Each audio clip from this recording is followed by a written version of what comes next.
Над шиг шоколаданд үнэхээр их дуртай хүмүүс байх юм бол энэ браунийг заавал хийгээд үзээрэй. Гадуур ингээ брауниас авч идэхээр шоколад нь бага тэгсэрнэ гурил нь айгүй их байгаад байдаг байхгүй юу? Эсвэргээрээ гурил нь бага шоколад нь ихтэй голдоо гоё зөөлхөн байх юм бол үнэхээр гоё идэг. Бидэнд хэрэгтэй материалууд бол харьцангуй цөөхөн тэгээ олдоо зэхтэй байдаг. Эхлээд шоколад маслаа хайлуулна. Тусдаа савнд өндөр сахараа хийгээд хутгана. Хайлуулсан шоколад нь хүрсний дараа 2 зурамгаа нийлүүлээд гурил болон какаоны нутаг хэмнэлтээр давс vanilla extract ашигласан байгаа. Нутаг орцуудаа сайн шүүж хийж өгөх хэрэгтэй.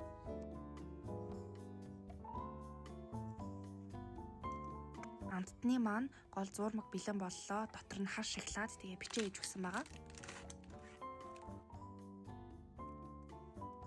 Саваа тосолж болно. Эсвэл ингээ калькин цаас дэвсчих бас болно. Эхлээд тал зурамгаа хийгээд бичээнүүдээ голд нь ингээ сайхан үрж өгсөн байгаа. Дараа нь үлдсэн зурмуудаа хийгээд ингээд ерөөхдөө бүтцийг гоё жиглээд өгнө. Өнгө үзэмжийг илүү сайжруулахын тулд дээр нь бичээнээсээ дахиж жоохон тавьж өглөө. Шаргах шүгээгээ 180 Цельсиэд 15 минут халаасны дараа 180 Цельсиэд 30 минут болгоно. Вау, үнэхээр гоё. Бараг тэр чигтээ шоколад гэд хайд боддоо. Үсгтээ хутгаа халуун усанд дүүрж арчаад тэгээд зүснэ.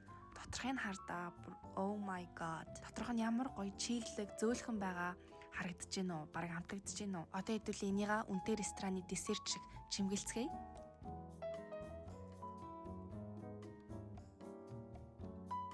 Харагдаж байгаа шгэ бүр маш гоё амттай болсон шүү манайхаа.